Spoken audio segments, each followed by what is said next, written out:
If ancient fortresses were ranked by defensive strength, this one would even surpass Diaoyu Fortress. From the start, its location made it nearly impossible to conquer. Three sides were protected by rivers, while the remaining sides were surrounded by towering cliffs hundreds of meters high. Invading armies couldn't even find a place to set up camp. Their only options were to approach by warship or march along narrow mountain trails. Taking full advantage of the terrain, the defenders built two fortified gates across the river. Armed with fire arrows, a relatively small force could hold off an army many times its size. Even if the enemy broke through the first line of defense, they would face two more strongholds, Tongzhou Pass and Tieju Pass. Built on even higher ground, these passes were far harder to capture. Combined with a nearby water gate, they created a deadly kill zone where attackers could be surrounded and attacked from multiple directions. And that was only the beginning. Higher up the mountain stood Feihu Pass, reached by an incredibly steep staircase. Each step was nearly 20 inches, 50 centimeters high, making it almost impossible for armored soldiers to climb upright. Most had to crawl on their hands and knees, leaving them unable to defend themselves. From above, the defenders simply rolled down massive logs and boulders.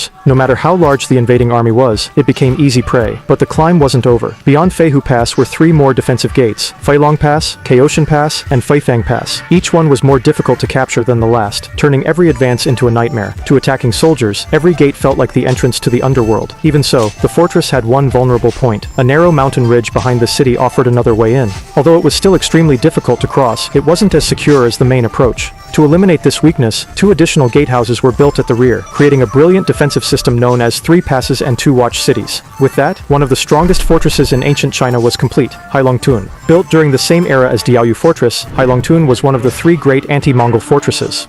After the southern Song dynasty fell, the rulers of Bozhou surrendered the fortress to the Yuan dynasty to spare the lives of the local people.